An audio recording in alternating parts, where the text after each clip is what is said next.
Oi. Ai, gente. Acabei de gravar um vídeo de 10 minutos. Sem áudio. Mas vamos lá. Meu nome é Rosana. Aqui eu me apresento como prova de um milagre, porque eu sou um milagre. Mas eu sou um milagre porque Deus fez de mim um milagre. No ano de 2018, em agosto mais ou menos. Tem muita coisa que eu não lembro direito, gente. Porque tudo que eu vou contar aqui foi que me contaram, né? Mas vamos lá. No ano de 2018, em meados de agosto, aí eu tive crises emocionais muito fortes em casa. Eu tava com a minha prima em casa, só eu e ela. Nós estávamos em casa conversando e eu comecei a sentir muita falta de ar e comecei a ter crises. E minhas crises naquela época eram assim, uma hora, eu ficava uma hora como se não. Pagava a questão de um minuto, menos ainda, e continuava, então era bem tenso. Ela ligou pra meu pai, ligou pra minha mãe foi pra casa, eles me levaram pro hospital. Chegando lá, os médicos falaram pro meu pai que eu ficaria em observação e que no outro dia eles ligariam pro meu pai me buscar. Era uma coisa que acontecia, assim. Eu ia pro hospital, ficava em observação e voltava pra casa. Porque eu tinha direto essas crises. E, assim, eles optavam por não me internar porque eu tinha e ainda tenho, né, uma imunidade muito baixa. Zero, na verdade. Então eles preferiam me mandar pra casa e ficar em observação em casa, no caso, né? Ficava só um dia no hospital. Não internava. Mas nesse dia foi diferente. Meu pai voltou pra casa, foi buscar minha irmã. Minha irmã, não lembro se ela tava na faculdade, se ela tava no trabalho. Ele buscou minha irmã na estação e foi pra casa, né? Acho que ia dormir e, enfim, depois ia me buscar. Mas durante a noite, não lembro se foi madrugada, enfim, eu comecei a convulsionar muito e não parava. E os médicos acharam por bem me induzir o coma. Levaram pra UTI às pressas e me colocaram em coma induzido para que meu cérebro descansasse. Me entubaram e, né, ligaram pros meus pais, né, enfim. Eu esqueci de falar aqui. Sou evangélica, né? Meu pai é pastor, minha mãe é missionária. Minha família toda é evangélica. Meu cunhado, ele era presbítero na época, agora ele é pastor. Eu sou ministro do louvor, eu toco bateria, minhas irmãs cantam no louvor. Então, imaginem como isso mexeu com a nossa família. Voltando. E foi assim, bem difícil. Mas vamos lá. E foi, assim, bem difícil porque eu, como induzido, fiquei ali. Pra quem não sabe, só pode ficar 14 dias entubado. Depois os médicos precisam fazer uma tráqueo em você, ou então tentar a extubação. E eles tentaram esse processo de extubação em mim, mas não deu certo. Eu sempre voltava a convulsionar. Então eles precisavam fazer uma tráqueo em mim. Eu tenho a marca ainda, não sei se vai dar pra ver. Eu não sei tirar esse filtro daqui.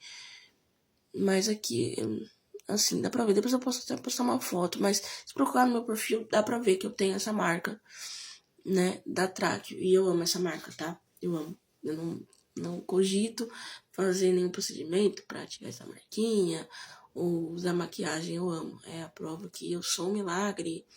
E, enfim. E fizeram essa tráqueo em mim. E depois daí foi só ladeira abaixo. Eu fiquei 16 dias em coma induzido. E depois entrei em coma profundo. Pra quem não sabe, pra dar morte cerebral em uma pessoa, precisa de 3 médicos.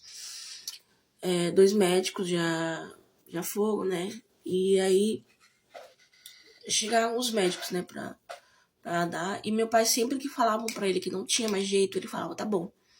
Porque ele sempre orava dizendo, Deus, a minha filha é tua.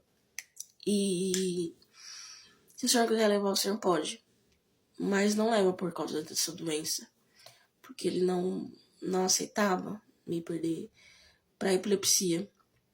Então ele falava, orava pra Deus, Deus, ela é sua. Se o senhor quiser levar, o senhor leva. Mas não leva por causa dessa doença. Então ele orava assim. E Deus não levou. Não porque ele pediu, mas porque algo ele tinha pra fazer aqui comigo, né? Eu creio que, né?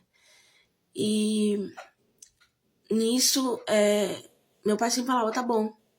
E tinha muitos médicos que falavam, já abraçava minha mãe, falando assim, ó, dessa noite ela não passa, que pá. E aí, meu pai, tá bom. E na noite que o médico falou que os médicos iam pra me dar morte cerebral, meu pai tava na Santa Ceia. Eu não sei muito bem como mexer pra parar, pra pausar, enfim.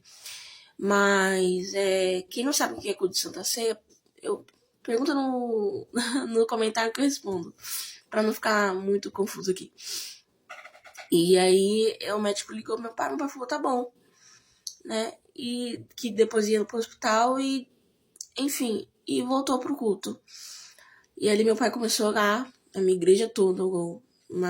Da gente da Argentina, da igreja da Argentina que a gente tem, orou, mandou áudio pra mim.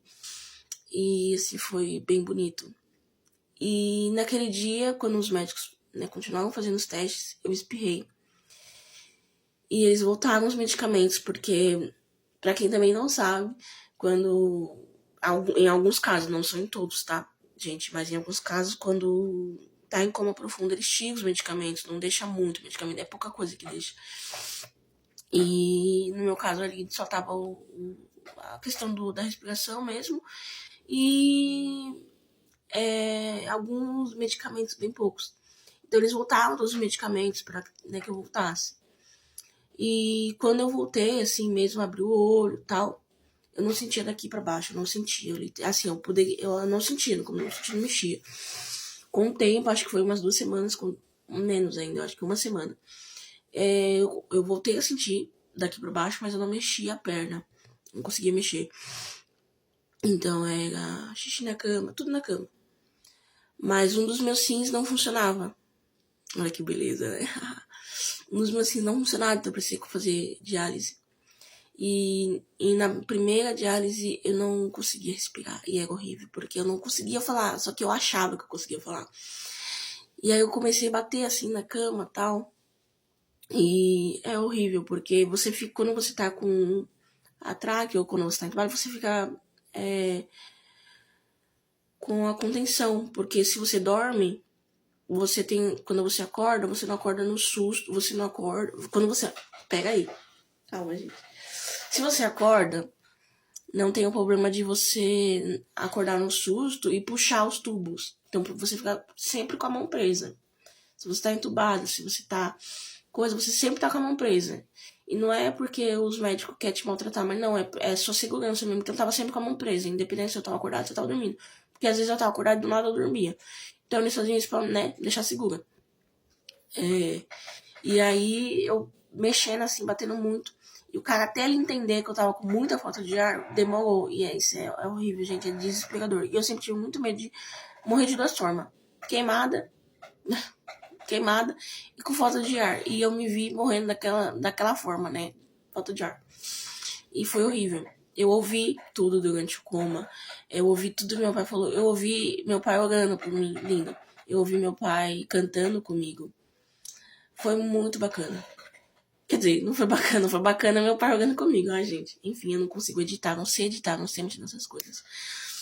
Tem muita coisa que eu quero contar, que eu, posso contar. Eu tô contando isso porque eu quero inspirar as pessoas. Porque Deus faz milagres. Eu sou a prova disso. E eu acredito que tem um porquê. E se inspirar pessoas através do TikTok for esse motivo, então tô aqui. Eu não sei editar, não sei fazer nada, mas deixa no comentário se você quer que eu continue contando as perguntas. Eu não vou saber pôr aqui, mas é isso, gente. Deixa aí, dá um up, sei lá, comenta qualquer coisa. Comenta por que você não pediu o cabelo, que eu vou amar responder tudo. E é isso.